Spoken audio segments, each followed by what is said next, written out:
हमारा पहला सवाल है, भारत द्वारा पहली बार वीर गार्जियन हवाई अभ्यास किस देश के साथ आयोजित किए जाने की घोषणा की गई है?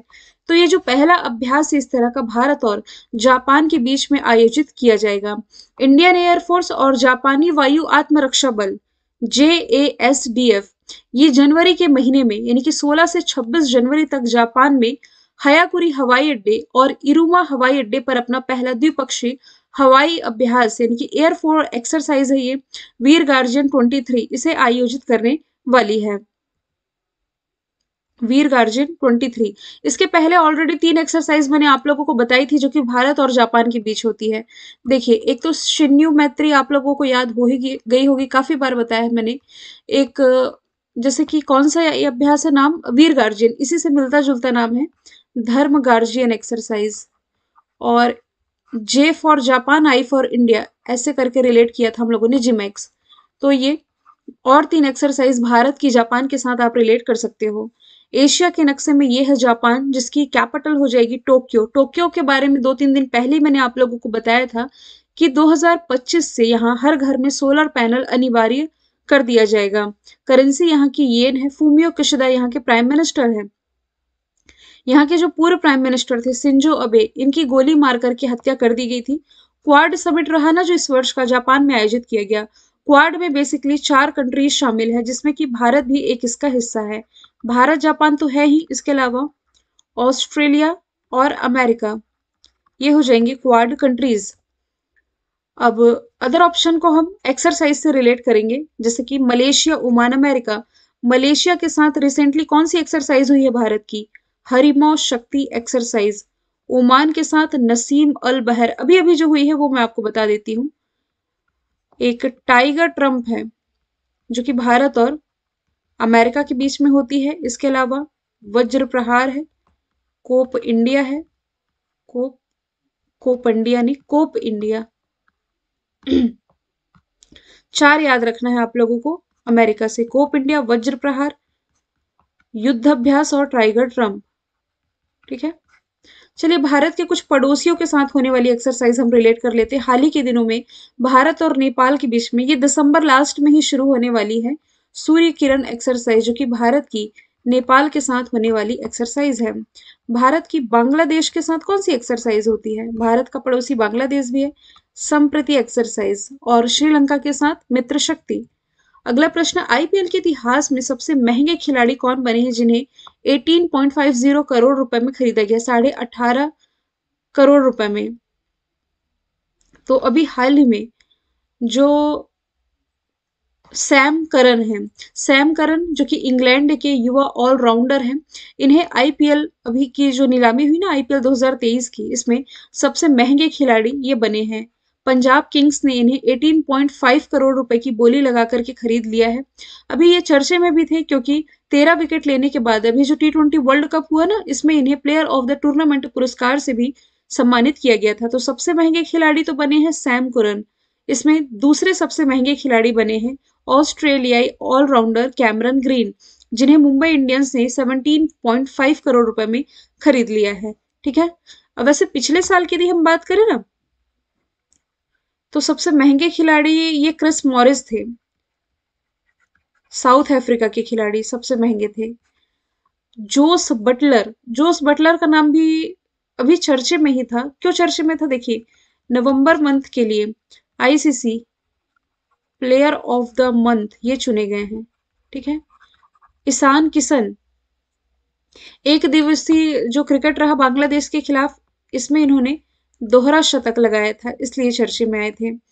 आईपीएल के बारे में थोड़ा सा डिस्कशन कर लेते हैं। इंडियन प्रीमियर लीग, इसका जो पहला एडिशन है ना 2008 में खेला गया था। 2022 में इसका कौन सा एडिशन खेला गया? 15वां एडिशन खेला गया। टोटल टीमें कितनी थी? वैसे आईपीएल की 8 टीमें आप लोगों ने पढ़ी थी, लेकिन टोटल इस बार टीमें 10 थी। 2 नई टीमें कौन शामिल हुई थी? एक तो लखनऊ सुपर जायंट्स, दूसरा इसमें गुजरात टाइटंस शामिल हुई थी। विजेता कौन था इसमें? पहली बार ही गुजरात शामिल हुआ और पहली बार में ही विजेता गुजरात रहा था। ठीक है, अच्छा, सबसे सफल टीम कौन सी है? आईपीएल के इतिहास की सबसे सफल टीम मुंबई इंडियंस है। इसके नाम टोटल 5 उपलब्धियां हैं। ठीक है, अगला प्रश्न है, दिसंबर 2022 में सितविनी राबू का किस देश के नए राष्ट्रपति चुने गए हैं? तो ये भी हाल ही में फिजी के नए राष्ट्रपति बन गए हैं।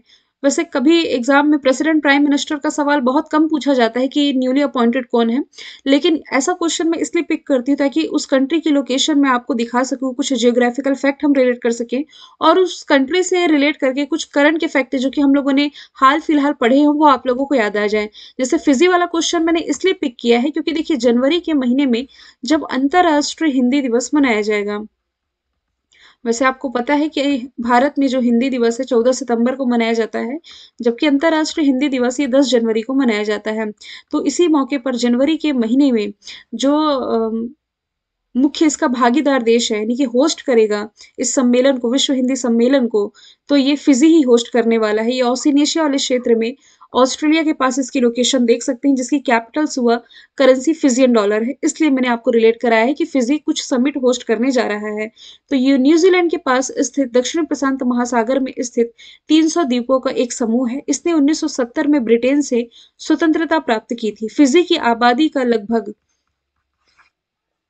2/5वां हिस्सा जो है ना ये भारतीय है। इतनी मात्रा में यहाँ भारतीय लोग रहते हैं, जिसमें कि जिन्हें फिजी में गन्ने की खेती करने के लिए उत्तर भारत से अंग्रेजों द्वारा गिरमिटिया मजदूर के रूप में लाया गया था। तब से फिर यही इसलिए ना हिंदी भाषी क्षेत्र भी मतलब मोस्टली यहाँ हिंदी भी बोली जाती है। यहाँ की आधिकारिक भाषाओं में अंग्रेजी फिजियन है और फिजियन हिंदी है। ठीक है। अब साउथ कोरिया के जो प्रेसिडेंट है इसी साल जो बने हैं यून सुक योल है ये, यूनसुक योल। श्रीलंका के अभी इसी साल प्रेसिडेंट बने हैं, नाम क्या हो जाएगा? रनिल विक्रमसिंघे। और फ्रांस के कौन हो जाएंगे? Emmanuel Macron. Emmanuel Macron. अगला प्रश्न है, वीर बाल दिवस कब मनाया जाता है? तो 26 दिसंबर को वीर बाल दिवस मनाया जाता है।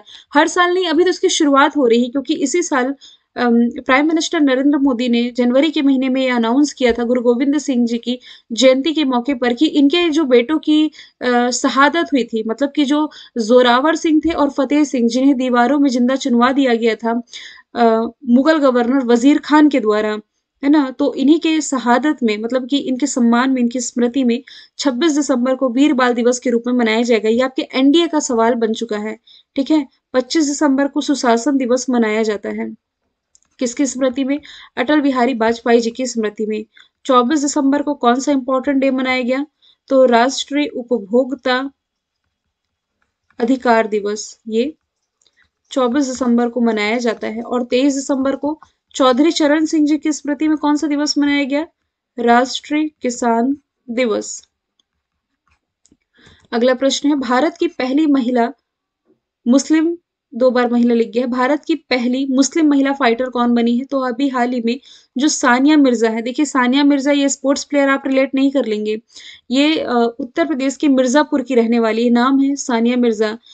भारतीय वायुसेना में फाइटर पायलट के तौर पर इनका चयन हुआ है। देश की पहली महिला मुस्लिम फाइटर पायलट बनी है। साथ ही उत्तर प्रदेश की पहली महिला आईएएफ यानी कि इंडियन एयर फोर्स पायलट ये बनेंगी। भावना कंठ, मोहिना सिंह और अवनी चतुर्वेदी ये भारत की पहली महिला फाइटर पायलट है। उन्हें जून 2016 में भारतीय वायुसेना के लड़ाकू स्क्वाड्रन में शामिल किया गया था। और जो शिवांगी सिंह है ये राफेल लड़ाकू विमान के लिए भारत की पहली महिला पहली महिला पायलट है। ठीक है। वैसे ही कुछ पायलटों को आप रिलेट कर सके जिनका नाम इस साल चर्चे में था, तो सबसे कम उम्र की देश की महिला पायलट 25 वर्षीय आयशा अजीज जो कि जम्मू कश्मीर से बिलोंग करती हैं। लॉन्स नायक मंजू का नाम कुछ दिन पहले मैंने आपको बताया था क्योंकि ये भारतीय सेना की पहली महिला स्काई ड्राइवर बनी है। और हीना जायसवाल ये इंडियन एयरफोर्स में ना ये भारत की पहली महिला फ्लाइट इंजीनियर के तौर पर इनकी नियुक्ति की गई थी। अगला प्रश्न है, हाल ही में लोसर फेस्टिवल कहाँ मनाया गया? तो रिसेंटली लद्दाख में मनाया जा रहा है लोसर फेस्टिवल। लद्दाखी नए साल को चिन्हित करने के लिए ये मनाया जाता है बौद्ध समुदाय द्वारा। ठीक है। ये लद्दाख का प्रमुख सामाजिक और धार्मिक त्योहार है। 9 दिन तक ये आयोजित किया जाता है। हालांकि ये ऐसा ही फेस्टिवल एक लोसार करके हिमाचल प्रदेश में और अरुणाचल प्रदेश की मोनपा जनजाति द्वारा भी मनाया जाता है। लद्दाख के जो राज्यपाल हो जाएंगे ये हो जाएंगे RK माथुर। अच्छा, जब से जम्मू कश्मीर अपने यूटी बने हैं अलग, उसके बाद से लद्दाख के द्वारा खुद का राष्ट्रीय राजकीय पशु और राजकीय पक्षी घोषित किया गया है। मैं दोनों ही बता देती हूँ। एक तो ब्लैक नेक क्रेन, ब्लैक नेक क्रेन है ना, जो यहाँ का राजकीय पक्षी घोषित किया गया है, और स्नो लेपर्ड यानी कि हिम तेंदुआ को राजकीय पशु ये घोषित किया गया। भारत का पहला dark sky reserve, night sky reserve आप कह सकते हैं, ये लद्दाख में ही बन करके तैयार हुआ है। अब फेस्टिवल का डिस्कशन आया है तो जम्मू कश्मीर में एक कंचोत फेस्टिवल तो मनाया ही जाता है। 12 साल बाद पुष्कर फेस्टिवल मनाया गया। एक भैंस दौड़ प्रतियोगिता है कंबाला फेस्टिवल, ये कर्नाटक में, जबकि एक बैल दौड़ प्रतियोगिता जल्लीकट्टू ये तमिलनाडु में मनाई जाती है।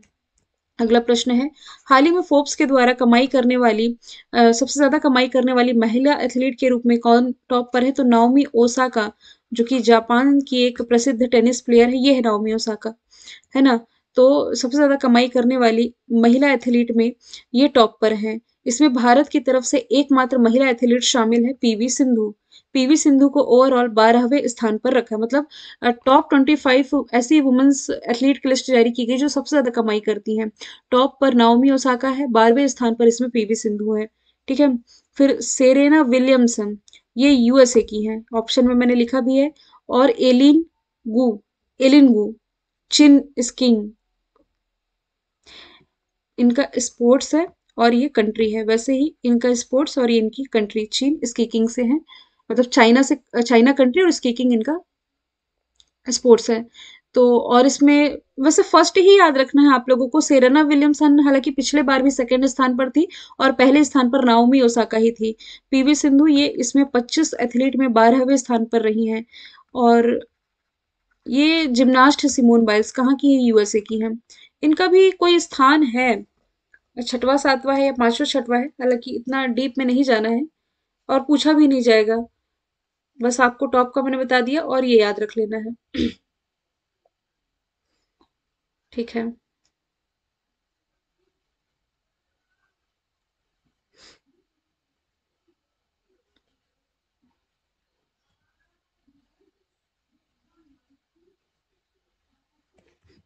8वां ही स्थान है सिमोन बाइल्स का।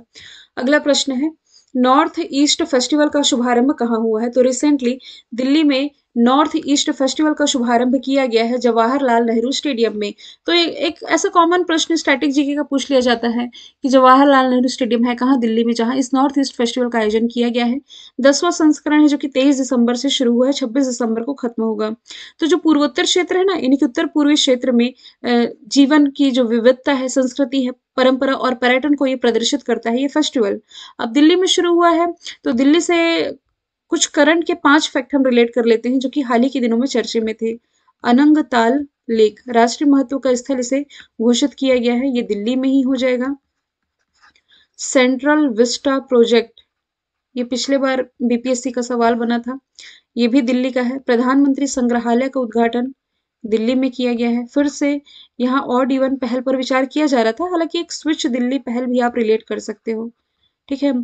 5वां एक फैक्ट, भारत का पहला ई वेस्ट इको पार्क ये भी दिल्ली में स्थापित किया गया है। फेस्टिवल की बात आई है तो असम में एक अम्बुबाची फेस्टिवल मनाया जाता है, क्योंकि बिहू वाला तो कॉमन है, आप लोगों को याद हो ही गया होगा, लेकिन यहाँ वैसे त्योहार हम रिलेट नहीं करेंगे, हाल फिलहाल वाले डिस्कस करेंगे। अम्बुबाची और बिहू आप लोगों को रटा रटाया है।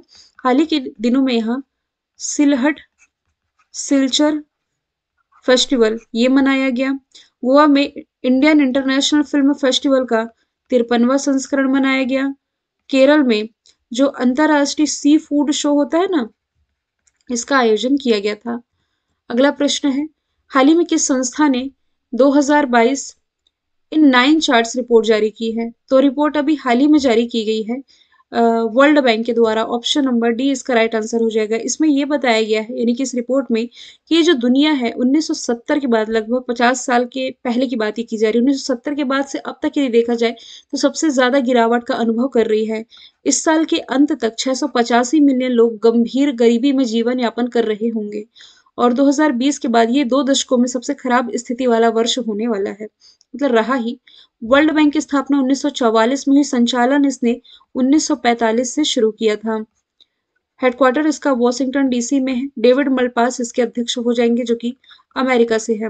इसके द्वारा एक और रिपोर्ट रिलीज की जाती है, हालांकि इसका प्रकाशन अभी बंद है बीते 2 सालों से, लेकिन रिपोर्ट का नाम आप याद रख लीजिए, डूइंग बिजनेस रिपोर्ट। वैसे ही आईएमएफ के द्वारा एक रिपोर्ट रिलीज की जाती है, वर्ल्ड इकोनॉमिक आउटलुक रिपोर्ट। ये काफी बार एग्जाम में पूछा गया कॉमन सवाल है। जो WWF है यानी कि world wild life fund for nature, इसके द्वारा कौन सी रिपोर्ट रिलीज की जाती है, लिविंग प्लैनेट रिपोर्ट, अभी रिसेंटली जारी की गई थी, लिविंग प्लैनेट रिपोर्ट। और UNEP यानी कि यूनाइटेड नेशंस एनवायरनमेंट प्रोग्राम, अभी ना नॉइस पोल्यूशन पर इसने रिपोर्ट रिलीज की थी, जिसमें ये बताया गया था कि दुनिया का सबसे मतलब शोर शराबे वाला जो शहर है, ये ढाका था। 2021-22 की रिपोर्ट थी, ढाका जो कि बांग्लादेश की कैपिटल है। अगला प्रश्न है, किस एथलीट को राज्यसभा में उपाध्यक्ष पैनल के लिए नॉमिनेट किया गया है? तो अभी हाल ही में जो पीटी उषा है, इन्हें राज्यसभा के जो सभापति हैं, कौन होते भारत के उपराष्ट्रपति यानी कि जगदीप धनखड़ के द्वारा पीटी उषा को उच्च सदन के, क्योंकि राज्यसभा ही उच्च सदन है, इसके उपाध्यक्ष पैनल में शामिल किया गया है। ऐसा पहली बार है जब किसी मनोनीत सदस्य को वॉइस चेयरमैन पैनल में शामिल किया गया हो। राज्यसभा भारत का उच्च सदन है ही, आर्टिकल नंबर 80 में इसका उल्लेख है। ये एक स्थायी सदन है जो कि कभी भी भंग नहीं होती।